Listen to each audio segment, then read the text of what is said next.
বিসমিল্লাহির রহমানির রহিম। সুপ্রিয় শিক্ষার্থীবৃন্দ, আসসালামু আলাইকুম। আনন্দমোহন কলেজের ভূগোল ও পরিবেশ বিভাগের অনলাইন ক্লাসে তোমাদের স্বাগত জানাচ্ছি। পাশাপাশি আমি ভূগোল ও পরিবেশ বিষয়ে তোমাদেরকে ওয়েলকাম করছি। আমরা আজকে মাস্টার্স প্রথম পর্বের 41-3201 কোর্সটি নিয়ে আলোচনা করব। কোর্স শিরোনাম হচ্ছে ভৌগোলিক চিন্তা ও ধারণার বিকাশ। এর তৃতীয় অধ্যায় থেকে পাঠ 1 নিয়ে আলোচনা করব। উপস্থাপনায় আমি মোহাম্মদ লুকমান হোসেন। পাঠ পরিচিতি। তৃতীয় অধ্যায়ে রয়েছে আধুনিক ভূগোলের ক্রমবিকাশ, ইভলিউশন অফ মডার্ন জিওগ্রাফি। এই অধ্যায়টিকে আমি 5টি পাঠে বিভক্ত করেছি। পাঠ 1 19 শতকে ভূগোলের বিকাশ, পাঠ 2 বিভিন্ন ঐতিহ্যবাহী ভৌগোলিক চিন্তা গোষ্ঠী, পাঠ 3 ভূগোলের পারিসরিক ধারণা, পাঠ 4 সংখ্যাতাত্ত্বিক বিপ্লব এবং এর প্রভাব, পাঠ 5 ঊনবিংশ শতাব্দীতে ভূগোলের শাখাসমূহ। এবার আসি আমরা পাঠ পরিকল্পনায়। এখানে 19 শতকে ভূগোলের বিকাশকে 3টি আলোচনায় বিভক্ত করে 3টি অংশে বিভক্ত করে আমি আলোচনা করেছি। প্রথমত বিজ্ঞান হিসেবে ভূগোলের সূচনা, দ্বিতীয়ত বিজ্ঞান হিসেবে ভূগোলের প্রতিষ্ঠা, তৃতীয়ত আধুনিক বুনিয়াদি বা ধ্রুপদী যুগে ভূগোলের বিকাশ।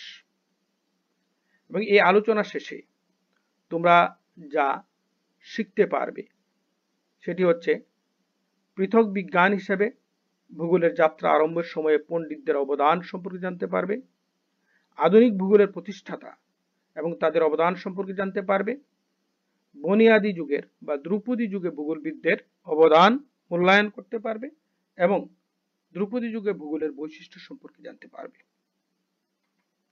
এবার আমরা মূল আলোচনায় চলে আসি। বিজ্ঞান হিসেবে ভূগোলের যাত্রা আরম্ভের প্রেক্ষাপট বা আমরা এটাকে ভূমিকা বলি।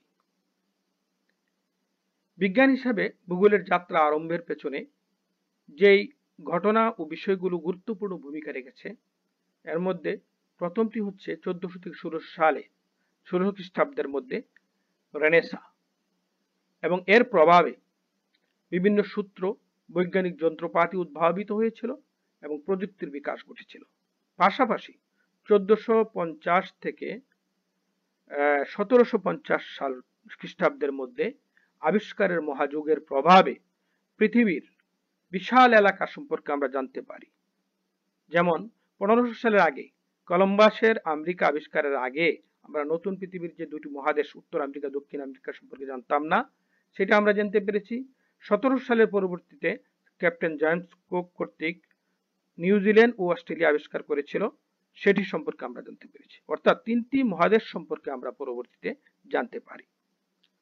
এই যে রেনেসাঁ এবং আবিষ্কারের মহাযুগের প্রভাবে বিভিন্ন উদ্ভাবন, আবিষ্কার ও তত্ত্ব গঠনের মাধ্যমে ইউরোপের মানুষ জগতে এক বিপুল আলোড়নের সৃষ্টি হয় এবং এই যে আলোড়ন সেটাকে মনীষীগণ বৈজ্ঞানিক বিপ্লব, সায়েন্টিফিক রেভলিউশন নামে আখ্যা দিয়েছেন।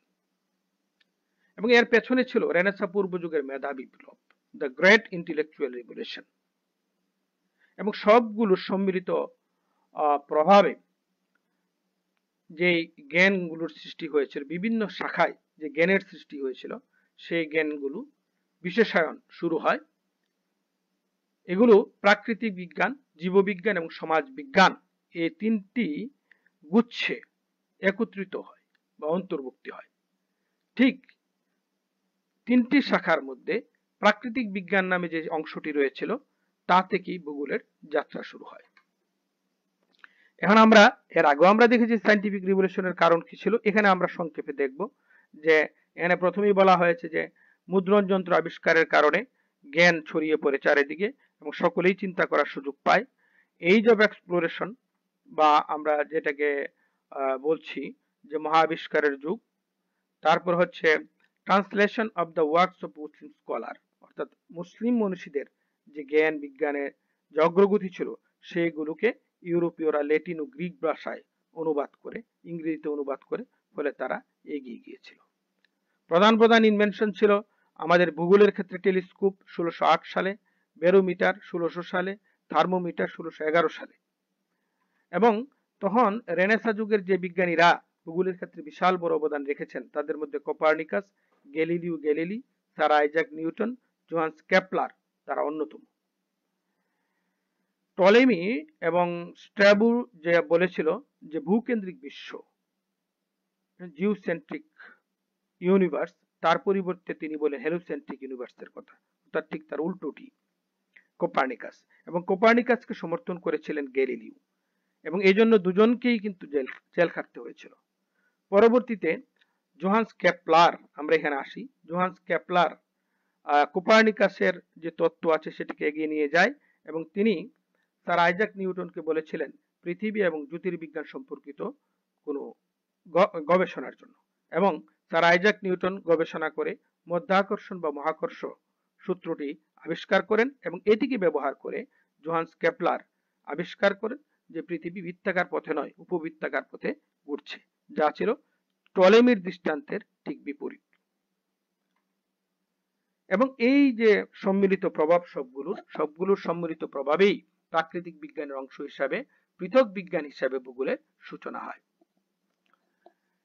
তোমরা একটা বিষয় খেয়াল করবে যে মহাবিষ্কারের যুগের পরে তাদের আবিষ্কৃত ভূখণ্ড এবং জলভাগ থেকে তারা যে বিপুল পরিমাণ তথ্য সংগ্রহ করত তা সাজিয়ে তারা ভৌগোলিক বিবরণ লিখত বা ভ্রমণ কাহিনী লিখত, এবং এগুলো মানুষ পরে মজা পেত, এবং এগুলোর গুরুত্ব ছিল তাদের কাছে অপরিসীম, কারণ তারা এগুলো পাঠের মাধ্যমে পৃথিবীর বিভিন্ন অংশ সম্পর্কে নতুন নতুন সংস্কৃতির কথা, বৈশিষ্ট্য মানে ভূপৃষ্ঠের বৈশিষ্ট্যের কথা জানতে পারত। কিন্তু বৈজ্ঞানিক বিপ্লব আসার পরে তাদের মনে বিজ্ঞান ভিত্তিক কিন্তু জিজ্ঞাসা এসে যায়। তারা জেমস এন্ড মার্টিনের মতে তারা চিন্তা করতে থাকলো যে how things observe could be related to some generalisation of the empirical perception. অভিজ্ঞতার ভিত্তিতে সংগৃহীত তথ্যগুলোকে কিভাবে একটি সাধারণ নিয়মের আওতায় আনা যায় সেই বিষয়ে তাদের মনে প্রশ্ন জাগে, এবং এই প্রশ্নের মাধ্যমেই বিজ্ঞান হিসেবে ভূগোলের সূচনা হয়। এবং এক্ষেত্রে যারা অগ্রণী ভূমিকা পালন করেছিলেন তাদের মধ্যে বেরেনিয়াস এবং কান্ট অন্যতম। বেরেনিয়াস ভূগোলকে বিজ্ঞানের অংশ হিসেবে উপস্থাপন করেছিলেন, এবং কান্ট স্বতন্ত্র বিজ্ঞান হিসেবে ভূগোলকে প্রমাণের চেষ্টা করেন। এখানে আমরা সংক্ষেপে এই যে রেনেসাঁ যুগের জার্মান দুজন জিওগ্রাফারের কথা আমরা জানতে পারছি, যে বেরেনিয়াস 1622 সালে জন্মগ্রহণ করে 1650 সালে মৃত্যুবরণ করেন। তিনি অত্যন্ত খুব স্বল্পায়ু ছিলেন। তার যে জিওগ্রাফিয়া জেনারেলিস সেই গ্রন্থে ভূগোল সম্পর্কে আলোচনা করেছিলেন। ইমানুয়েল কান্ট 1724 সালে জন্মগ্রহণ করে 1804 সালে মৃত্যুবরণ করেন। তার the critique of pure reason গ্রন্থে জিওগ্রাফি নিয়ে আলোচনা করেন। তিনি জিওগ্রাফিকে 6টি শাখায় বিভক্ত করেছিলেন: physical, mathematical, moral, political, commercial and theological geography হিসেবে। আমরা বেরেনিয়াসের অবদান সম্পর্কে আর একটু আলোচনা করি। আমরা তাদের আসল তথ্যগুলো আগেই জেনেছি যে 1647 সালে তিনি হল্যান্ডের আমস্টারডামে শিক্ষক হিসেবে নিযুক্ত হন। তিনি ভূগোলের যে সংজ্ঞা দিয়েছিলেন সংজ্ঞাটি হচ্ছে এরকম যে ভূগোল হচ্ছে মিশ্র গণিতের অংশ যা সৌর পদ্ধতির অংশ হিসাবে পৃথিবীর অবস্থা, আকার, স্থান, মান এবং গতির ব্যাখ্যা প্রদান করে। তার মানে তিনি যে বিষয়টি তুলে ধরেছেন সেটি হচ্ছে যে ভূগোলকে বিজ্ঞানের অংশ হিসেবে উল্লেখ করেছেন, আর বর্ণনার বদলে তিনি ব্যাখ্যার কথা বলেছেন। তিনি আরো একটি গুরুত্বপূর্ণ অবদান রাখেন, অর্থাৎ তিনি ভূগোলকে দুই ভাগে বিভক্ত করেন, একটা হচ্ছে সাধারণ বা জেনারেল, আর একটা হচ্ছে বিশেষ বা স্পেশাল। তবে প্রথমত বার্থোলোমিও ক্যাকারম্যান 1603 খ্রিস্টাব্দে সাধারণ ও বিশেষ ভূগোল নামে দুই অংশে বিভক্ত করেছিলেন, আর বেরেনিয়াস এগুলোকে একটু ব্যাখ্যা করেন। সাধারণ ভূগোল সমগ্র পৃথিবীকে একটি একক হিসাবে সমীক্ষা করে, অর্থাৎ ভূগোলের যে প্রপঞ্চ বা উপাদানগুলো রয়েছে সেই উপাদানগুলোকে সমগ্র পৃথিবীর পার্সপেক্টিভে ব্যাখ্যা করে সাধারণ ভূগোল। যেমন সারা পৃথিবীর জলবায়ুর শ্রেণীবিভাগ বা জলবায়ু সংক্রান্ত বিষয়গুলো, ভূপ্রকৃতি সংক্রান্ত বিষয়গুলো, সংস্কৃতি সংক্রান্ত বিষয়গুলো কোথায় কি আছে এগুলো নিয়ে আলোচনা করে। বিশেষ ভূগোল হচ্ছে বিশেষ কোন একটি স্থানে কি ধরনের সংস্কৃতি, কি ধরনের ভূপ্রকৃতি, কি ধরনের জলবায়ু রয়েছে সে নিয়ে সমীক্ষা করে। তবে তারা যে এই বিশেষায়ন করেছিলেন ভূগোলের, এর কারণে ভূগোল পৃথক বিজ্ঞান হিসাবে আরো এগিয়ে যায়। হার্টসনের মতে এক্ষেত্রে তাদের অবদান বিশেষ গুরুত্বের ভূমিকা রাখে। এবার আমরা দেখি যে কান্ট কন্ট্রিবিউশন টু জিওগ্রাফি, অর্থাৎ কান্টের অবদান নিয়ে আলোচনা করব। কান্ট তার গ্রন্থে জিওগ্রাফি সম্পর্কে যেটা বলেছেন যে geography is the study of earth, it explain the varieties found in the various part of the earth, in it incident and active relation R considered specially important. অর্থাৎ তিনি বলেছেন যে ভূগোল পৃথিবীর সমীক্ষা করে, পৃথিবীর বিভিন্ন অংশের বিভিন্নতার ব্যাখ্যা প্রদান করে। আরেকটি হচ্ছে যে পৃথিবীর বিভিন্ন অংশে যে ভূমিরূপ বৈচিত্র্য রয়েছে বা স্থানিক সম্পর্ক রয়েছে, স্পেসের সম্পর্কগুলো রয়েছে, সেগুলো পরিবর্তন এবং সক্রিয় সম্পর্ক গুরুত্বের সাথে বিবেচনা করে। এখানে আমি কান্টের 3টি বইয়ের জন্য স্লাইডটি নিয়েছি, যে ক্রিটিক অফ পিওর রিজন, যেখানে আমাদের জিওগ্রাফি সম্পর্কে আলোচনা করা হয়েছে, ক্রিটিক অফ প্র্যাকটিক্যাল রিজন, যেখানে দর্শন শাস্ত্রের সম্পর্কে আলোচনা করা হয়েছে, ক্রিটিক অফ জাজমেন্ট। মানে ক্রিটিক বানানটা ভুল রয়েছে। এবার আমরা দেখি যে পৃথক বিজ্ঞান হিসাবে ভূগোলের সূচনা করতে গিয়ে কান্ট কি বলেছেন। তিনি প্রাকৃতিক বিজ্ঞান বিষয়ে যে বক্তৃতাগুলো দিয়েছিলেন তা থেকেই বৈজ্ঞানিক ভূগোলের সূত্রপাত হয় এবং তার আলোচনাগুলো প্রাকৃতিক ভূগোল নামে প্রকাশিত হয়। যদিও এর মধ্যে মনীষীরা গাণিতিক, নৈতিক, রাজনৈতিক, বাণিজ্যিক এবং ঐশ্বরিক ভূগোলের আলোচনা লক্ষ্য করেছেন। তিনি ভূগোলকে বিজ্ঞান হিসাবে প্রমাণ করার জন্য বলেন যে কোন একটি শাস্ত্র যদি বিজ্ঞান হিসাবে তাকে অভিহিত করতে হয়, তাহলে যে গুণগুলা থাকতে হবে সেই গুণগুলোর মধ্যে তিনি বলেছেন যে দর্শন শাস্ত্র অনুসন্ধানের জন্য অভিজ্ঞতা প্রসূত জ্ঞানের যে ভিত্তি প্রয়োজন তা ভূগোলে রয়েছে। এবং তিনি ভূগোলকে স্বতন্ত্র বিজ্ঞান হিসেবে প্রমাণ করার জন্য আরো 4টি বিষয়ের অবতারণা করেন। একটা হচ্ছে বৈজ্ঞানিক অভিজ্ঞতাবাদ। তিনি বলেছেন অভিজ্ঞতার ভিত্তিতে পর্যবেক্ষণ করতে হবে। স্থান ও কালের ব্যাখ্যা তিনি দিয়েছেন। কার্যকারণ সম্পর্কের মাধ্যমে বিচার ও অভিজ্ঞতার মাধ্যমে সাধারণীকরণ, অর্থাৎ কার্যকারণ সম্পর্ক বিশ্লেষণ করে অভিজ্ঞতার মাধ্যমে সাধারণ নিয়মের মধ্যে নিয়ে আসতে হবে। আর তিনি স্থান ও কালের যে বিষয়টি আলাদাভাবে পৃথক করার, স্থান ও কালকে পৃথক করার জন্য বিবর্তনবাদের উল্লেখ করেছেন। তার উল্লেখিত সংজ্ঞায় বলা আছে যে ভূপৃষ্ঠের বৈচিত্র্যপূর্ণ বৈশিষ্ট্য স্থানের সাথে সম্পর্কিত, ঘটনা ও সক্রিয় সম্পর্ক কালের সাথে, কালের গুরুত্বকে বুঝিয়েছে। অর্থাৎ স্থানিক ঘটনাবলী নিয়ে ভূগোল বিচার করবে, কিন্তু কালিক ক্রমপর্যায় নিয়ে আলোচনার দায়িত্ব হচ্ছে ইতিহাসের। সুতরাং স্থান ভূগোলের বিষয়বস্তু এবং কাল হচ্ছে ইতিহাসের বিষয়বস্তু। এবং এর মাধ্যমে তিনি ভূগোলকে স্বতন্ত্র বিজ্ঞান ভিত্তিক একটি বিষয় হিসাবে পরিচিতি দান করেন। এবার আমরা আলোচনা করব আধুনিক ভূগোলের বুনিয়াদি বা ধ্রুপদী যুগ সম্পর্কে। এটাকে আমরা 2টা ভাগে বিভক্ত করে আলোচনা করব। একটা হচ্ছে আধুনিক ভূগোলের প্রতিষ্ঠাকাল, আর একটা হচ্ছে বিভিন্ন ঐতিহ্যবাহী ভৌগোলিক চিন্তা গোষ্ঠীর ধারাবাহিক চর্চার মাধ্যমে ভূগোলের বিকাশ, অর্থাৎ 19 শতকে যে ভূগোলের বিকাশ ঘটেছে। আমাদের আজকে আলোচনা শুধু আমরা প্রথম অংশটি আলোচনা করব, যে কিভাবে ভূগোল প্রতিষ্ঠা পেল এবং এটার বিকাশ শুরু হলো সেটা নিয়ে আলোচনা করব। আধুনিক ভূগোলের প্রতিষ্ঠা অষ্টাদশ শতাব্দীর শেষের দিকে এবং 19 শতাব্দীর গোড়ার দিকে জার্মানির 2জন বিখ্যাত পণ্ডিত আলেকজান্ডার হুমবোল্ট এবং কার্ল রিটার আধুনিক ভূগোলের গোড়াপত্তন করেন। তারা ভূগোলের প্রণালীবদ্ধ সমীক্ষার মাধ্যমে ভূগোলকে স্বতন্ত্র বিজ্ঞান হিসেবে প্রতিষ্ঠা করেন। এজন্য তাদেরকে আধুনিক ভূগোলের প্রতিষ্ঠাতা বা founder of the modern geography বলা হয়। 19 শতকে ভূগোলে তাদের বহুমুখী অবদানের জন্য হার্টসন 1939 সালে বলেন যে এই যুগটা হচ্ছে ক্লাসিক্যাল পিরিয়ড অফ জিওগ্রাফি বা ভূগোলের ধ্রুপদী যুগ। এখন আমরা চলে আসি যে ভূগোলের জনক হিসেবে এত হুমবোল্ট ভূগোলে কি অবদান রেখেছেন তার সম্পর্কে আমরা কিছুটা জানব। 1769 সালে তিনি জার্মানির বার্লিনে জন্মগ্রহণ করেন।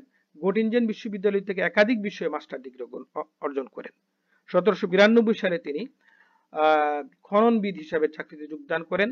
তিনি ভূগোলকে বিজ্ঞান ভিত্তিক প্রণালীবদ্ধভাবে আলোচনা করার জন্য প্রায় বিভিন্ন দেশে 90,000 কিলোমিটার পথ পরিভ্রমণ করে ভৌগোলিক তথ্য পর্যবেক্ষণের মাধ্যমে সংগ্রহ করেন।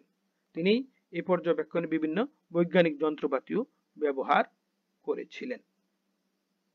তার মতে ভূগোল হচ্ছে আদি মাতৃসম শাস্ত্র, যা হতে উদ্ভূত হয়েছে প্রাকৃতিক বিজ্ঞান, মৃত্তিকা বিজ্ঞান, আবহাওয়া বিজ্ঞান, আঞ্চলিক বিজ্ঞানের মতো বিশেষায়িত শাখাগুলো।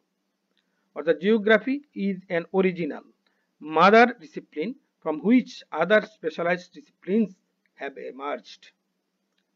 তিনি ভূগোলের সংজ্ঞায় বলেন, geography is the science related to nature In it are studied and described all things found on earth.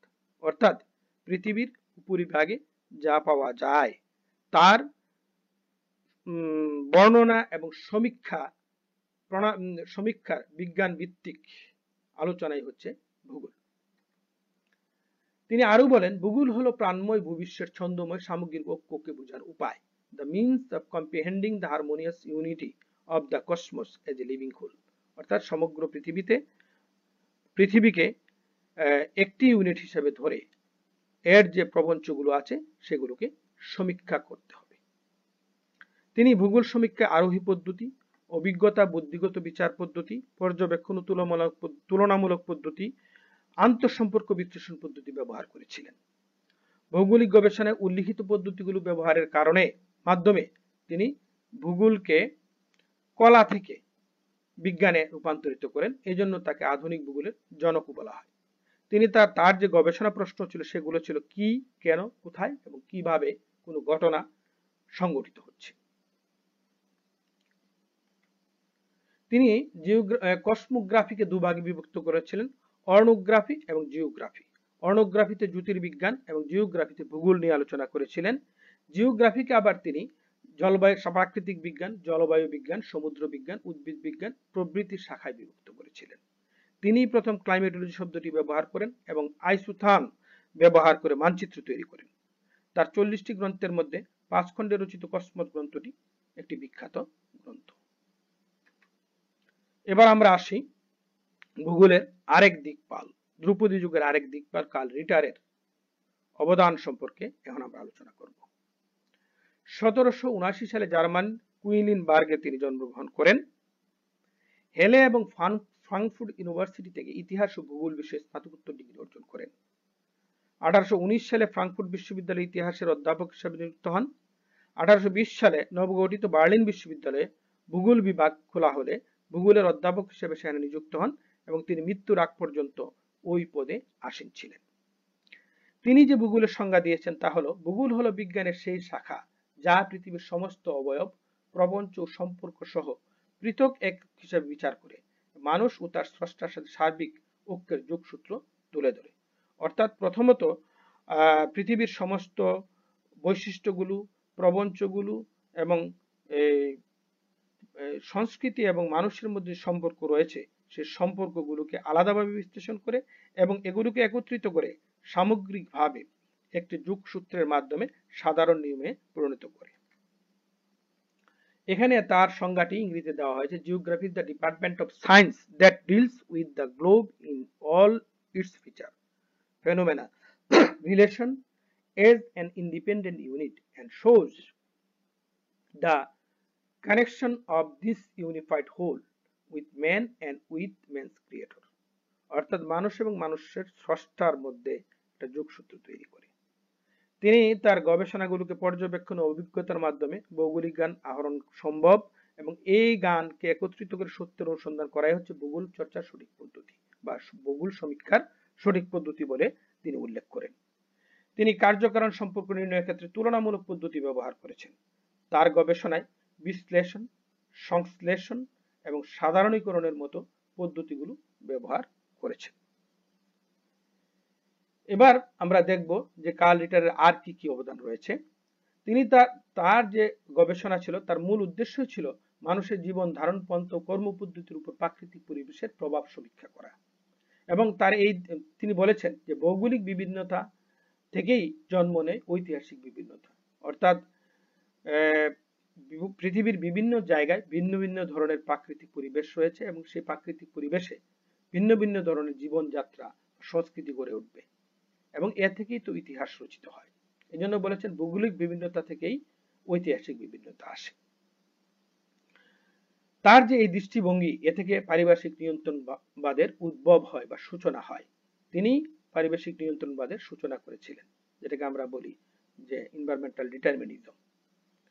তিনি 19বিংশ শতাব্দীতে নিয়ন্ত্রণবাদকে ভূগোলের তাত্ত্বিক কাঠামো অর্থাৎ ভূগোলকে সমীক্ষা করার ক্ষেত্রে প্রধান একটি পদ্ধতি হিসাবে ব্যবহার করেছেন। তার মতে মানুষ ও পরিবেশের মধ্যে যে সম্পর্ক, নিবিড় সম্পর্ক রয়েছে তা থেকে ফুটে উঠেছে সৃষ্টিকর্তার এক দৈবী উদ্দেশ্য। রিটারের এই দৃষ্টিভঙ্গি বলা হয় পরম কারণবাদ বা টেলিওলজিক্যাল ভিউ, যা পরবর্তীতে বিভিন্ন ভূগোলবিদগণ সেটাকে গ্রহণ করেননি, কারণ বিজ্ঞানে পরম কারণবাদের স্থান নেই। তার গ্রন্থগুলোর মধ্যে সবচেয়ে বিখ্যাত গ্রন্থ হচ্ছে অরকুন্ডি, the science of the earth. এখানে তিনি বিভিন্ন মহাদেশের বর্ণনা দিয়েছিলেন। এই গ্রন্থটি তিনি 19 খণ্ডে রচনা করেছিলেন। এতক্ষণ আমরা যে ধ্রুপদী যুগ নিয়ে আলোচনা করলাম, ভূগোলের আধুনিক ধ্রুপদী যুগ নিয়ে আলোচনা করলাম, তার বৈশিষ্ট্যগুলো নিয়ে এখন আমরা আলোচনা করব। এবং এখানে আমরা দেখতে পাই যে ভূগোলের যে বৈশিষ্ট্যগুলো ছিল ওই যুগে, সেটা নিয়ে আমরা এখানে একটু দেখি। যে প্রথমত হচ্ছে সরলতা, এবং এই ভূগোলে ছিল সরলতা এবং বৈজ্ঞানিক ভিত্তি। সরলতা বলতে তার যে বৈশিষ্ট্যগুলো আলাদা আলাদা করে বিশ্লেষণ করা হতো, আর বৈজ্ঞানিক ভিত্তি হচ্ছে যে এখানে বলাই হয়েছে যে বিভিন্ন ধরনের পদ্ধতি, যেমন পর্যবেক্ষণ পদ্ধতি, তুলনামূলক পদ্ধতি, অভিজ্ঞতার ভিত্তিতে বিচার পদ্ধতি, মিথস্ক্রিয়া বিশ্লেষণ পদ্ধতি, এই পদ্ধতিগুলো তারা ব্যবহার করেছিলেন। ফলে ভূগোল একটি বৈজ্ঞান ভিত্তিক বিষয় হিসাবে পরিচিতি লাভ করে এবং প্রতিষ্ঠা পায়। এখানে ছিল অভিজ্ঞতা ভিত্তিক পর্যবেক্ষণ, প্রণালীবদ্ধ বর্ণনা। প্রণালীবদ্ধ বর্ণনা হচ্ছে যে কোন স্থানের বর্ণনা করার সময় একটা নির্দিষ্ট প্রণালীতে বর্ণনা ও ব্যাখ্যা করা হতো, যেমন প্রাকৃতিক পরিবেশের ভূতত্ত্ব, ভূমিরূপ, নদ নদী, জলবায়ু, মাটি এবং স্বাভাবিক উদ্ভিদ নিয়ে আলোচনা, তারপরে আসতো উৎপাদন, মানুষের অর্থনৈতিক কর্মকাণ্ড এবং সবশেষে জনবসতির বর্ণনা দেওয়া, অর্থাৎ ধারাবাহিকভাবে বিশ্লেষণ করা। প্রকৃতি পরিপ্রেক্ষিত কার্যকারণ সম্পর্ক নিয়ে আলোচনা করা হয়েছে বুনিয়াদী ভূগোলে। প্রকৃতি পরিপ্রেক্ষিত হচ্ছে সামাজিক অন্যান্য বিষয়গুলো প্রাকৃতিক পরিপ্রেক্ষিতে সমীক্ষা করার উপর জোর দেওয়া হয়েছে। সিদ্ধান্ত গ্রহণের ক্ষেত্রে বিশ্লেষণ, সংশ্লেষণ এবং সাধারণীকরণ পদ্ধতি ব্যবহার করা হয়েছে। বৈচিত্র্যের দক্ষ, অর্থাৎ কোন স্থানের ভূমিরূপ, মাটি, জলবায়ু, উৎপাদন, জনসংখ্যা, সংস্কৃতি, ইতিহাসের মধ্যে যে সম্পর্ক রয়েছে সেই সম্পর্ককে বলা হয়েছে। এখানে কোনো একটির ছেদ ঘটলে অপরটি পরিবর্তন হতে বাধ্য। মানব কেন্দ্রিকতা, এটাকে বলে অ্যানথ্রোপোসিজম, মানব কেন্দ্রিকতা। এখানে মূলত বলা হয়েছে যে হুমবোল্টের মতে গাছপালা, পশু পাখি, অজৈব পদার্থের মতো মানুষও প্রকৃতির একটি অঙ্গ। রিটারও তাই বলেছেন যে অন্যান্য প্রকৃতির বিভিন্ন প্রাণী এবং উদ্ভিদের মতো ভূগোলও মানুষও হচ্ছে একটি প্রাণী এবং মানুষ হচ্ছে ওই জীবের অংশ, এবং সেই ক্ষেত্রে মানুষের উপর প্রকৃতি প্রভাব বিস্তার করে। তারপরে রয়েছে বিশেষীকরণ, অর্থাৎ ভূগোলকে তারা প্রথমত দুটি ভাগে বিভক্ত করেছেন, একটা হচ্ছে প্রাকৃতিক আর একটা হচ্ছে মানবিক, এবং প্রাকৃতিক মানবিক ভূগোলগুলোকেও তারা আরো বিভক্ত করেছেন। যেমন হুমবোল্ট প্রাকৃতিক ভূগোলকে বিভক্ত করেছেন ভূপ্রকৃতি বিজ্ঞান, জলবায়ু বিজ্ঞান, আবহাওয়া বিজ্ঞান, মাটি বিজ্ঞান বা মৃত্তিকা বিজ্ঞান, উদ্ভিদ বিজ্ঞান, আঞ্চলিক বিজ্ঞান। আবার রিটার বিভক্ত করেছেন যে প্রাকৃতিক ভূগোল, মানবীয় ভূগোল, সাংস্কৃতিক ভূগোল, আঞ্চলিক ভূগোল, এইভাবে। এবার আমরা চলে যাই উপসংহারে। এখানে আমরা দেখতে পাই যে এতক্ষণ যে আলোচনা করলাম যে ভূগোলের যে দুজন প্রতিষ্ঠাতা আছেন হুমবোল্ট এবং রিটার, তারা ভৌগোলিক গবেষণার ক্ষেত্রে তাদের যে ব্যবহৃত পদ্ধতিগুলো আছে তাদের মধ্যে কিছু মিল এবং কিছু অমিল দেখা যায়। মিল যেখানে দেখা যায় তারা উভয়ই অভিজ্ঞতাবাদী দৃষ্টিভঙ্গি, কার্যকারণ সম্পর্ক, মানব কেন্দ্রিকতা এবং প্রকৃতির ঐক্যে বিশ্বাসী ছিলেন। আর অমিল যেখানে দেখা যায় সেটা হচ্ছে যে হুমবোল্ট তার গবেষণায় পর্যবেক্ষণ, প্রকৃতি ও বুদ্ধিস্য মতবাদ ও প্রণালীবদ্ধ বর্ণনা ও ব্যাখ্যা এবং আরোহী পদ্ধতি ব্যবহার করেছিলেন। অপরদিকে রিটার তার গবেষণায় আঞ্চলিক পর্যবেক্ষণের মাধ্যমে তথ্যের সামগ্রিকতা দানের ক্ষেত্রে বিশ্লেষণ, সংশ্লেষণ এবং সাধারণীকরণ পদ্ধতি ব্যবহার করেছেন, এবং দুজনের ব্যবহৃত পদ্ধতিগুলো ছিল বিজ্ঞান ভিত্তিক। আর এজন্যই ভূগোল তাদের অবদানের দ্বারা বিজ্ঞান ভিত্তিক বিষয় হিসাবে প্রতিষ্ঠা লাভ করে। তাহলে আমরা এতক্ষণ যে আলোচনা করলাম সেই আলোচনা অত্যন্ত ধৈর্য সহকারে তোমরা শুনেছো, এবং তোমরা ধৈর্য সহকারে শোনার জন্য তোমাদেরকে ধন্যবাদ জানাই। পাশাপাশি তোমাদের একটি কথা মনে রাখতে হবে যে এই আলোচনাটি বারবার শুনবে এবং আমি এর আগের ক্লাসে প্রথম বর্ষের জন্য মহা আবিষ্কারের যুগ নিয়ে যে আলোচনা করেছিলাম তার ধারাবাহিকতাই কিন্তু এই আলোচনাটি এসেছে। আর এই জন্যই আমি মাস্টার্স প্রথম পর্বের তৃতীয় অধ্যায় থেকে আমি শুরু করেছি এবং ধারাবাহিক আলোচনাগুলো যদি তোমরা শুনতে পারো একই সাথে প্রথম বর্ষ, অনার্স প্রথম বর্ষ, চতুর্থ বর্ষ এবং মাস্টার্স প্রথম পর্বের শিক্ষার্থীরা উপকৃত হবে। তোমাদেরকে আবারও ধন্যবাদ জানিয়ে এখানেই শেষ করছি। খুদা হাফেজ। দিব